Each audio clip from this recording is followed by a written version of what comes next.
Hey everybody, welcome to the show. I have a very interesting individual with me today. I've got Mark Divel. And I wanted to start a little bit differently. I wanted to read something that came out of the Montgomery County Police Reporter. And this was actually brought to my attention on the day that this incident occurred. So, on November 24, 2020 at about 2:50 p.m., the Montgomery County Sheriff's Office was dispatched to the Wells Fargo, located at 22420 Community Drive.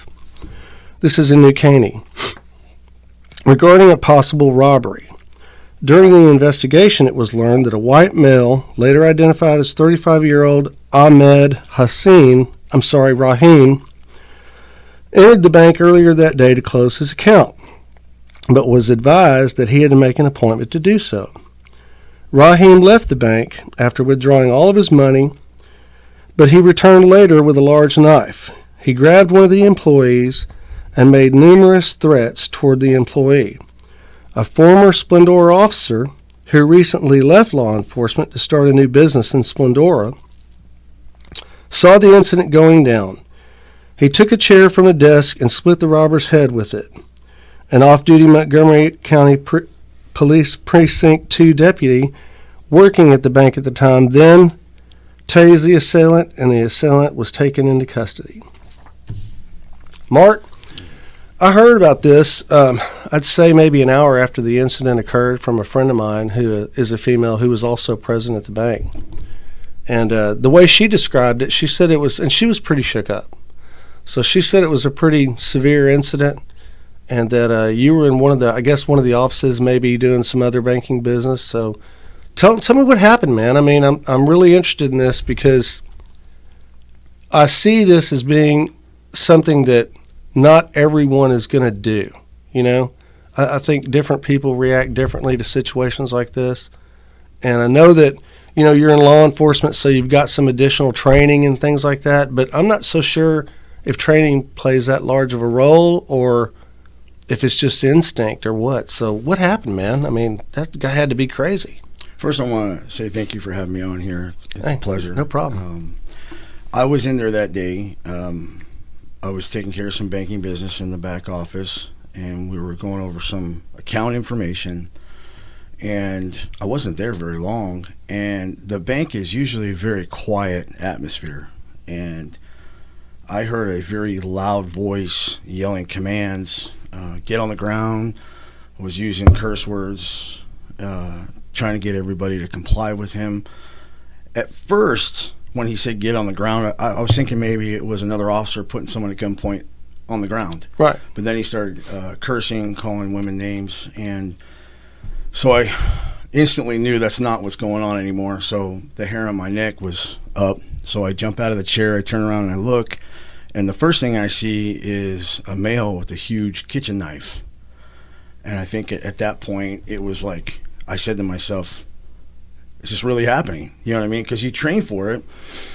In law enforcement, you're always on guard. You're always ready. But you know, at this particular moment, I wasn't ready. You know, I was just in my civilian clothes, and I had no type of weapons with me or anything. So I immediately bolted out the door. I saw him grabbing a female by the arm and was dragging her to the middle teller window. Mm-hmm. And it was at that point I knew I had to, because to me he was taking her hostage. That's the way I viewed it. So I knew I needed to come up with some solution quickly. So as I was approaching him quietly, he had positioned her in a way where he turned his back to me. And so at that moment I grabbed a chair and I had ran up to him. I struck him in the back of the head with a pretty good blow. I mean, I wasn't trying to kill him, but right. I was trying to disable him. He didn't drop the knife at first. He did kind of buckle over. He grabs the counter for a moment, and then I struck him a second time, then he fell to the floor, pretty much. And wherever I hit him, I opened up a wound on the side of his head. He started bleeding, and at that point, one of the constables had approached and was giving him commands, which he wasn't compliant, so they tased him and then took him into custody. It happened so fast. Yeah, I bet it did. Yeah. So at the time, though, I mean, did things slow down for you? Because I know that when Yeah. when incidents like this happen, you're certain does chemicals slow down. take over in your brain and things slow down, time slows down. It's a fight or flight moment. Right. It's what they call it. So for me, it did go into slow motion, and I don't recall hesitating. And I asked the management to review the video. I wasn't able to see it, but they said I didn't hesitate. Wow. So I don't recall hesitating. I just remember knowing that I had to do this right now. So, and I don't want to take all the credit, because I believe that I was put there at a certain time for a certain reason. You know what I'm saying? Right. So I feel honored I was used to be able to help somebody in that situation. But there is that moment. Everything slows down, and you get tunnel vision. Really? It's okay. You get tunnel vision, and you begin to hone in on your target at that moment. And I knew I had to disable him and take him out of the mix. So, which I did quickly, I think. So, Interesting thing that you said, though, that you had started to approach this cat yeah, before you picked up the chair. correct. So no plan. You knew you were going to take him out. That's it. You just didn't know how until the chair came into play. I didn't have a plan. I didn't know what I was going to do, but I knew that I had to get in the mix. Yeah. I did not see the other officer there. There were some other people standing there, and there's a moment of fear where people freeze. Right. And that's what was going on. And there was other females that were running and Yeah. screaming. People had already ran out of the bank. It was a moment of chaos. Wow. And so, I mean, to say that I wasn't scared, I'd be lying to you. There's a little bit of fear that takes her. Like, what if I botch this? Right. What if I take a blade for being, too slow, or Yeah. I just made the wrong choice. So, but yeah, I just knew, especially when he grabbed the female and had control of her. Right. Yeah, it sends like a charge through your body. You're like, no, that's not going down now. Wow. So. And what I've been told is that a guy with a knife is a whole lot more dangerous than a guy with like a gun. It is. It could have gone bad. And that's the reason I was thinking to myself, I'm not saying that the knife is more deadly, as far as they teach you in law enforcement that 20 feet and under Right. is a deadly attack, because even if you got to have your weapon drawn to beat him. Even with that drawn, he still has adrenaline. He can still stab you, even if you shoot him. Right. But to draw on him, it's not going to happen. He's going to get you before you get your weapon out. So, Yeah, the 20-foot rule, the infamous 20-foot rule. that's it. So Yeah. 19 feet, 20 feet. I was taught 20 feet. So Wow. You can pull up videos and see they demonstrate it. Oh, yeah. Yeah. It's So- all over the internet. Yeah. So Yeah. I was thinking of that. As I approached him, my plan was to grab the chair. So if he came on me head first, I still would have the chair as a buffer. Smart. Yeah. So, but when he turned his back to me, I was like, this is my opportunity right here. I'm going to pound this dude in the ground. I just don't think he saw me. He just didn't see me. And I was facing him like on a 45-degree angle. So he was so focused on the female he had control of. Right. And everyone that was right there around him in his little circle, he never saw me coming. Yeah. And the dude didn't have a plan. I mean, because if he would have had a plan, he would have never put himself in that position. No. To be taken out that easy. No, he was, I think, like I said, he was so focused, and whatever his agenda was, he was just tunnel vision himself Right. on what he was doing, and he just never saw me. Yeah. Oh, I'm sure that, mentally he wasn't all there. No. So, No, wow. he wasn't there. But I will say he came in very aggressive. Yeah. His commands were very stern. He was very much set on whatever he was going to do. He had that part planned out, and he was executing it. So Wow. he wasn't joking around. So he got my attention, made the hair on my neck stand up, man. Yeah. Wow. So, but it just happened so fast is all I can tell you. It really did. It's one of those moments in law enforcement. There's a lot of guys that I know out here in Montgomery County that are really good officers, and they go to work every day and would do the same thing for anybody. They don't get credit for it. This is kind of a bad time for law enforcement. Right. But people need to realize that it's bred into them. You know what I'm saying? They're born with this. There's a lot of people that are just like me that want to help people and are waiting for that call to happen so that you can jump in and intervene. You know what I'm saying? Basically, good fighting evil. Yeah. It sounds cliche, but that's really what it is.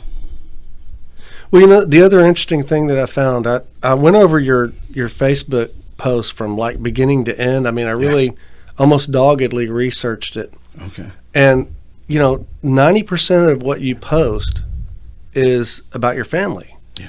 And I mean, I can tell that you seriously love your family. Yeah. It almost seems unusual to me that a guy who loves his family that much would put himself in that position for somebody he doesn't even know. I mean, that's incredible. So I'm going through your Facebook posts, and then I also caught the small, because I'm the kind of guy, I'll catch little things. Yeah. Caught a comment in there somewhere by a female who was thanking you again for saving her and her daughter during Imelda. Okay. What's the deal with that? So, I mean, this obviously isn't the first time you've rescued somebody. What happened? Honestly, I'm not sure. I couldn't find anything else, so I was like, okay, well, what is it? I got to know. I don't know which event that is. There's been quite a few incidents for me in my career in law enforcement. Yeah. So we'd have to look that back up and see which one that is. I'm not going to lie to you. I don't know. Wow. I don't really know. So again, I want to tell you, I've seen a lot of officers, that are out there that don't get credit. They buy people food. They provide. I've seen the officers pay for hotel rooms. You know what I'm saying? But these things go unaccounted for. Right. Nobody ever gives them the credit for it at all. You know what I'm saying? Right. And in law enforcement, unfortunately, it seems like the negative things always seem to come to light. Well, it's not only in law enforcement, it's just in society now. I mean, Right. We've got such a deep driven polarization politically. Yeah. And I think that polarization has kind of created a team mentality. Yes. And I get that from football games, because like you're on this team or you're on that team and you're staunch for that. That's all there is to it. Right. Good or bad, you're going to support your team. And unfortunately, law enforcement has fallen into that same thing. Yeah. So you've got people who are staunchly for it and people who are against it. And I think the people who are against it are really misled, because we've had over the years, a series of events that have happened in law enforcement that I don't think this country expected. With the war on drugs, law enforcement got into a situation where you guys were outnumbered, you were outgunned, you had some serious problems. Yes. So you started to militarize. And I think that when ordinary citizens saw the militarization of the police, it scared them. No longer was the beat cop on the street, swinging his baton Right. and talking to people and being their friend, and just looking out for everybody. Now we had, cops in military-looking vehicles with military-looking suits. And hey, I understand that fear. And it's something you guys have to figure out a way to work around, I guess. And then you've got a couple of bad characters like the George Floyd thing. That was, really unfortunate. But the media overplays that stuff too. And the media turns it into something that it's not and makes it look like all the guys in blue are bad. And that can't be a possibility. And then here's why. If all the guys in blue were bad, you and I would not be able to sit here and have this podcast. Yeah. There'd be a war in the streets. There would. I agree with you. I think, though, that largely what's at play here is a misconception. People do focus a lot on the way we look like we're militarized, but what people don't realize that today is not the same as it was 10 years ago. The threats that are out there now are more intense with greater force. The weapons that are on the street, that's why these vests that you wear are made to take these type of assaults. You see what I'm getting at? It's not like the beat cop where he's dealing with maybe. Yeah, and he had a guy with a 38. Yeah. 38. The weaponry that's out there now is insane and powerful, very powerful. Yeah. And people don't realize what position we're put in, and that we have to be ready for that at any given moment. Like the bank, for example. I mean, if he had a gun, I would have really been in trouble because I didn't have a vest. I didn't have any of my gear. You see what I'm saying? So, but that would have been a perfect example if he had come in there with a high-powered weapon. You need to go up force against force. You need at least an equal force against what you're going up against. So, again, the way the world is today is nothing like it was back in the day when you could just roam the streets. Now you can't even sit in your car without someone trying to assassinate a police officer. You know what I mean? Yeah, it's rough. Yeah. It's rough on you guys, and I know it is, and it's stressful. And I'm close with a bunch of law enforcement at Roman Force. I know you were, you were there. Yes. Yeah, great people there. And I get to hear their stories all the time. And, the thing that impresses me, I guess, is that they're in an upper middle class neighborhood, but they still face a lot of the same things that you would face in, in a lower economic socio environment. So I mean, it's unusual, I think, that crime has turned the way it's turned in this country today, and seems to be just kind of getting worse and worse as time goes on. So I don't know what I don't know what the solutions are. I don't know what's going to happen in the future with law enforcement and how things are going to play out. But you guys just need to know that, you're supported by a large number of people, no matter what the negatives say. So you just got to keep moving forward and keep going on, Yeah, it's definitely going to be a bumpy road, I think, from here. There's going to be some highs and lows. Sure. But I worked for a department that during the daytime, very high class, very, I want to say, you would never expect any crime in this particular area. Right. But come nightfall, I've had the greatest experiences, taught me a lot in law enforcement. Criminal activity all night long, literally. Made my most arrests out there, ran into every type of drug you can think of, caught people burglarizing restaurants. It was an ongoing, right. It was a never-ending assault from the criminal aspect. And in fact, one of the events that took place is what led me to getting in shape, because I had made a traffic stop with one of my partners. And real quick rundown. The passenger was wanted for ag assault with a deadly weapon. He was a gang member, shot up a house. He was wanted. Wouldn't identify himself, but his partner was found to have narcotics on him. So my partner was pulling him out, handcuffing him. I was trying to get him out. He wouldn't comply. So it was hands-on. I pulled him out. We ended up fighting on the ground. At that point, I was overweight. I was out of shape. And you don't realize sometimes life gets in the way. And sure. you just don't focus on the things as far as health like you should. This fight ended up on the ground. I ended up on my back. I did not have good fighting, ground skills at the time, but I had strength, so I was able to detain him, hold him till my partner could get the other guy put up, and he came over and helped me get this guy in cuffs. Long story short, he's got a pistol loaded in his pants that had slid down his pant leg, so he was trying to get to it, and he had a bunch of dope loaded up in his pants. So this guy was not playing. He was not there to right. talk. You know what I'm saying? So, but I had realized I have no skills like I thought I did. I ended up taking martial arts. I started focusing on my food intake, and then I started getting back, because I used to be in the gym. I was actually trained when I was in my 20s. But I just let myself go, And sure, family, work, yeah, I understand. A slump that I think that all cops fall into. I could be wrong, but I fell into that. The badge, people are just going to respect the badge. You know what I mean? I've always got the badge to rely on. You know what I'm saying? They're going to comply. I'm never going to have to. Well, this guy wasn't going to comply at all. So when I realized how out of shape I was, I took martial arts, started eating, started getting back in the gym. So at that point, I was almost 300 pounds. Wow. Yeah, I was way out of shape, man, and it just happened so fast. So when I try to talk and meet with people with training, I share with them. I was on the other side of the fence. I'm a solid 227 now, and I feel so much better. You know what I mean? Sure. And, I just, when I train people and I help them get to that point, I let them know I was here, and so I know the struggle. I've been there, and I know how it creeps up on you. Right. I'm like, how did this even happen? I know better, but it does happen. Yeah. So I understand. Yeah. So this leads us to your business, Malibu Fitness. Yes. So you're a personal trainer. Yeah. And obviously you've got a pretty good fitness philosophy. So I think so. I think I do. Like I said, I have something to back it up with, as far as I was there and I'm here now because of hard work, Right. And so the biggest thing everybody asks me all the time is, hey, can you give me a good diet? Well,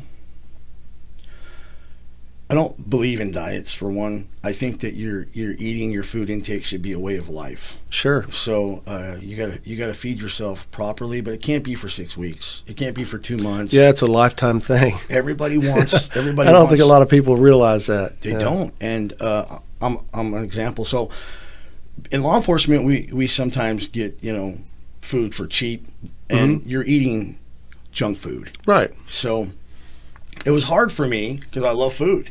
So I would take my portions and I started cutting them in half. I gradually went the other way. Does that make sense? Right. Sure. So I would eat small portions. I started with the portions. So I found out that your food that you're taking in is at least half the effort. If you eat right and if you set yourself on a schedule, I was trained by my trainer that your body needs to be fed every 2 hours. Keep the furnace going. Wow. So kind of makes sense though. Yeah. Because when we started out, we were foraging, you know. Right. So, yes. I guess you were just eating little bits here and there, throughout the day. So the body will the body will eat muscle before it will fat because its job is to reserve for emergencies. Right. So, but if you're feeding at a constant pace, it's going to burn the fat and allow you to build your muscle at the same time. So, because I'm that guy, man, I could look at something and put 4 pounds of fat on. Yeah, I can munch out too. So I love food, man. So food intake, very important. If you can get that under control, I believe in cheat days. Sure. But you got to put your time in first. Get your body. 6 to 8 weeks is what I tell everybody. At least stay focused for 6 to 8 weeks. Get yourself back on track. I'm training some groups right now, which is new for me. I'm used to doing individuals. Mm-hmm. But I found that I'm seeing the biggest results from the groups because they keep each other motivated. They help each other. They check each other. So that's a good thing. I have. There's one lady. She's lost over 10 pounds in less than 4 weeks, and it's from eating. And she comes in there. She hustles. That's good. So I mean that's drastic.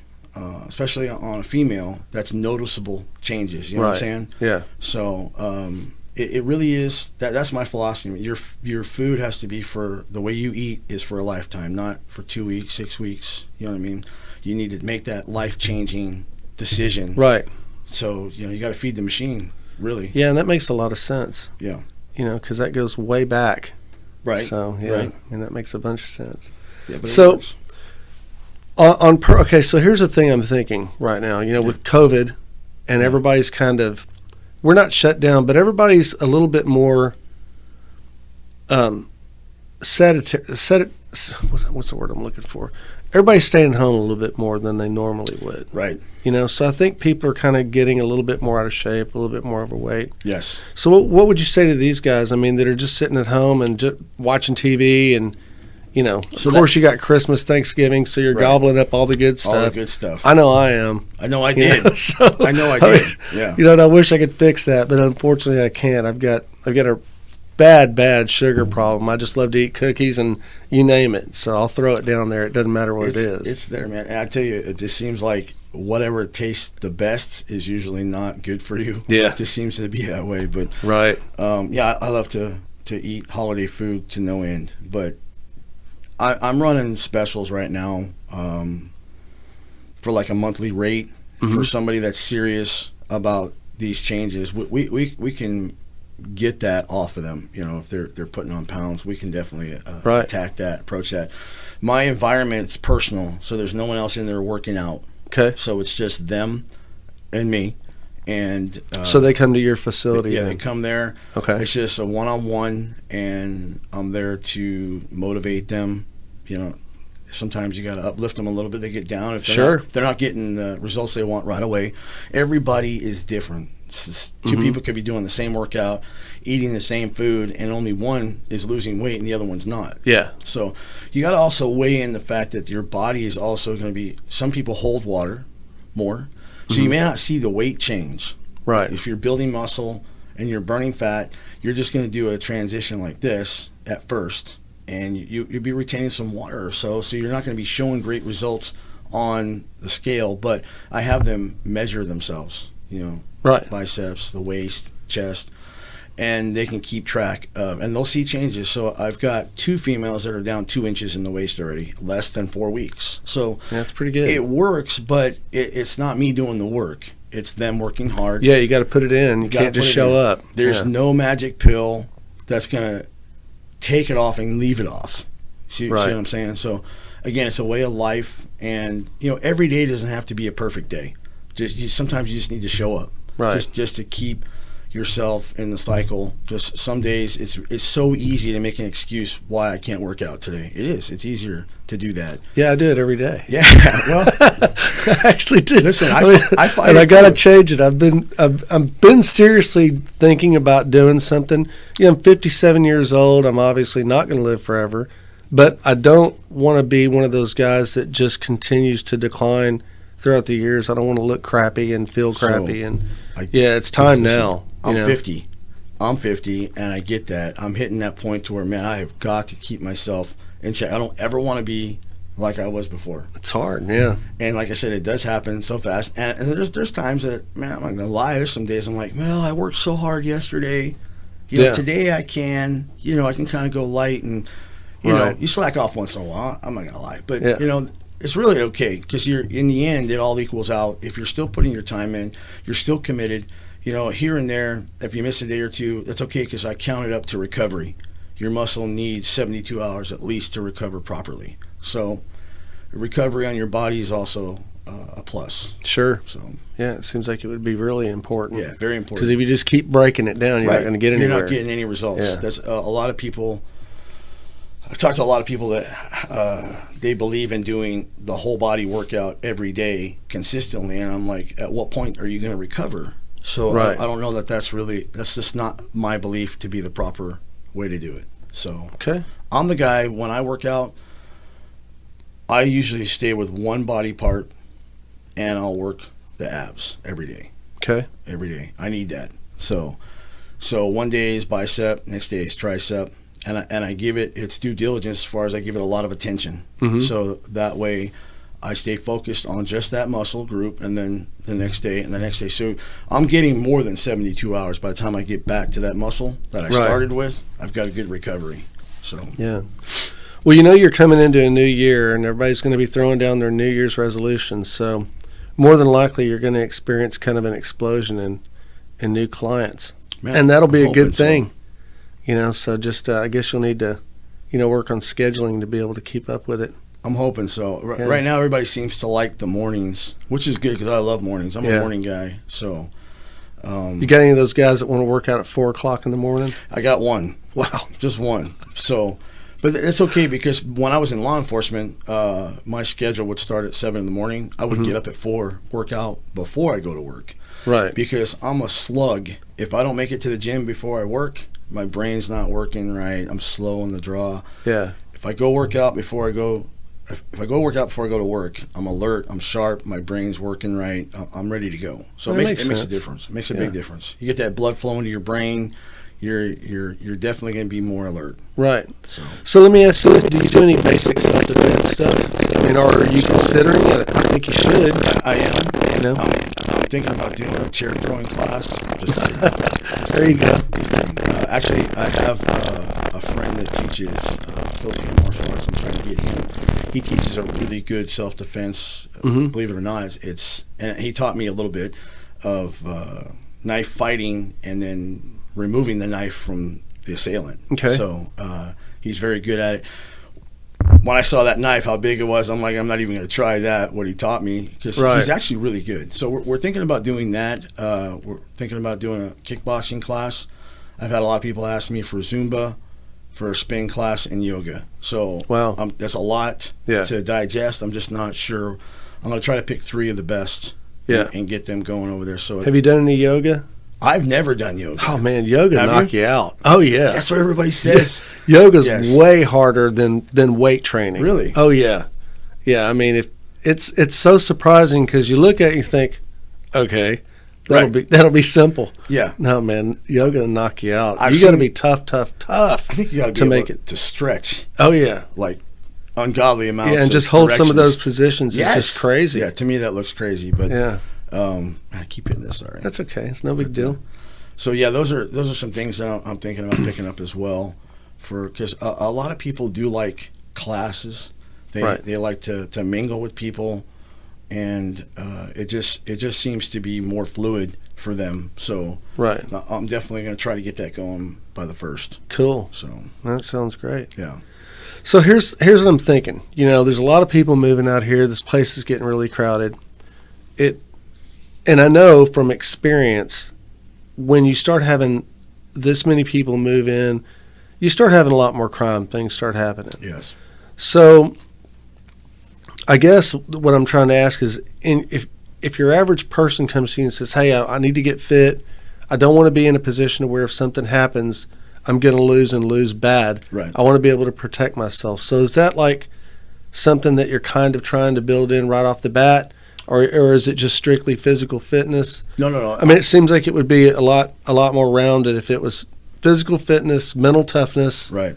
You know, and just alertness and being prepared. You know, checking your six, things like that. Right. Yeah. I think you're definitely on the spot with that. I've had a lot of people say to me, you should be doing just that because of your law enforcement experience. Right. And, you know, I just need to get it to fit into the program.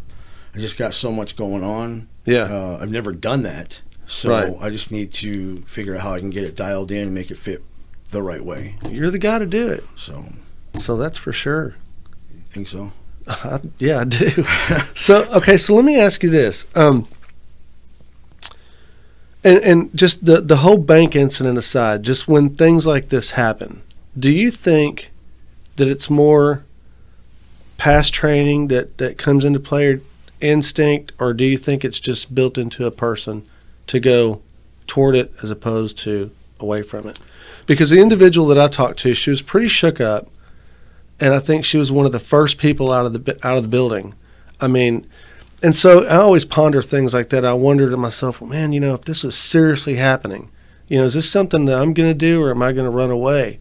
Right. You know, and it's not okay to run away. I mean, you're protecting yourself. There's nothing wrong with that. Yes. You're not being a chicken or anything. No. But I'm just wondering what it takes, and is it training, or is it something that's just built in? You know, what do you think? I mean, and the reason why I'm asking you is because you've been there.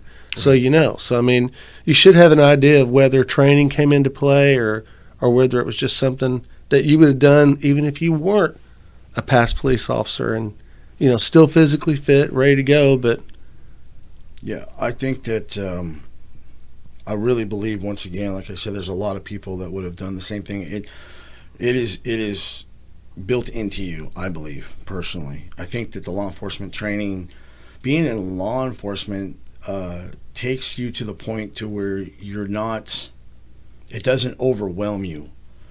The point of making a decision, I'm going to do this, is in you. Mm-hmm. But at the same time, I've been in situations in law enforcement that it desensitizes you to the traumatic moments. Does that make sense? Yeah, absolutely. So it's not uncommon for you to be in a fight or flight situation. So you deal with it at that moment. But I really believe that it is built into a person. And, you know, I'm going through my head right now, and I know people that have done similar things in different situations that aren't or weren't in law enforcement at the time, and they just knew that they needed to react. You know, I have a friend that is a police officer now, that he pursued a guy on foot that was drunk, killed a person on impact, and the driver ended up dying on the way to the hospital. And for a long time, I didn't know about this. I just found out. I'm like, man, why didn't you tell me? I missed out on that. You know, that's a hero. Right. And he ended up pursuing this guy on foot, fought him by himself behind a business for at least 15, 20 minutes till law enforcement arrived. So wow. He eventually he's a police officer. He's one of those people, you know what I'm saying? They're out there. They just don't get recognized, I don't think. Yeah. You know? So. Yeah. You know, I'm going to have to take a look at the stats and see what the percentage of, you know, just the community, you know, certain communities, it would be interesting for me to find that out, you know. I think there's a lot of it that does go on that just doesn't get, or if it gets notated in any type of media, it's usually a small little story. It just doesn't make the front page, or, you know. Yeah, because they want the bad stuff. They do. You know, the mainstream media is horrible about that kind of thing. Man, don't even make a mistake, because that'll blow up everywhere. You know what I'm saying? So, that's for sure. Yeah. Well, man, I want to thank you for your time in law enforcement. I know you did great for the community. Appreciate that. And Malibu is going to do good. You know, just stick with it. and work with it. And hopefully a lot of people will hear about it. I'm sure going to spread the word about Malibu. Appreciate that. So I think you're going to be really busy after the first, though. So, yeah, I'm hoping. I'm counting on that. I really am. So, but I enjoy it. I enjoy seeing the people transition and make those changes. So that's what keeps me going with it. I enjoy it. So you really want to work at something that you enjoy doing. Sure. And I'm going to get back into law enforcement just right now. I just really want to focus on this. Yeah, sounds good. Yeah. Yeah. All right, so criminals, here's the deal, man. If you're planning on robbing somebody or holding up a bank or a store or something, you need to look around first and make sure this dude's not in the building, because he'll tear you up. And, I think you taught a lot of people a lesson, too, that you can do something, just got to have the guts to get in there and do it. And like you said, the guy's back was to you and you had an opportunity and took him out. I don't know if you realize this or not, but I think you probably saved that lady's life, because the guy didn't have a plan. He didn't know what he was going to do. It was obviously going to start to get bad within, just a few minutes or a few seconds. So if you wouldn't have done what you did, I think it could have got really nasty in there. So, man, we really appreciate you. Thank you. I appreciate that. So it's a good thing. One more thing. How can people get in touch with you for Malibu? Okay. 281-761-3225. Malibu Fitness's number. And then we're on Facebook, Malibu's Fitness with apostrophe S. I think there's a few other Malibu Fitnesses there. It's Malibu's with an S. Okay. I think I'm the third one. There'll be a profile picture of dumbbells. So cool. I think that's my profile that they're looking for. We're doing a giveaway also. If they go and like that page, share it, and then send me a message on what type of training they want, whether it's, they want endurance, they want to just get in shape, or they want to do weight loss. Send me a message. They get entered in I'm giving away 2 blocks of 8-hour training. Cool. So they can enter to win that. So I'll be drawing on that at the end of this month. Yeah. And I think your ideas behind weight loss, that's just smart. It's, it's no gimmick. It's no, hey, take this pill and it's going to work. Right. So that's slick. I think people are going to see that and they're going to realize you're an honest dude and you just are trying to help people out. It works. It really, if you become a label reader, you don't be obsessed with it, but read the labels. Watch what you're taking in. Yeah. And the biggest thing people don't realize is sugar. There is so much sugar. If you pull up a picture of how much sugar is in a can of Dr. Pepper, you'll be totally amazed. Wow, I can't believe I'm ingesting that. So it's just a ton of sugar. I really tell them, just pay attention to that, and that's going to help tremendous. I have concerns that sugar is about 50% of my intake, because I have sugar in my coffee. It's crazy. I have sugar in everything. Yeah. So, and my wife's always getting on me about it.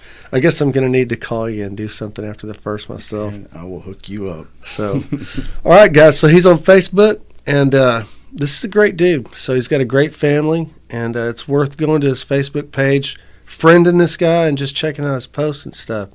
He's done great things for the community, and look out for Mark Divel. So, man, I appreciate you having you on the show. It was great. Yeah, thank you. And look forward to doing it again. This was an awesome experience. I've never done this before. Thank you. There you go. All right. Later, people. We'll be in touch. We out.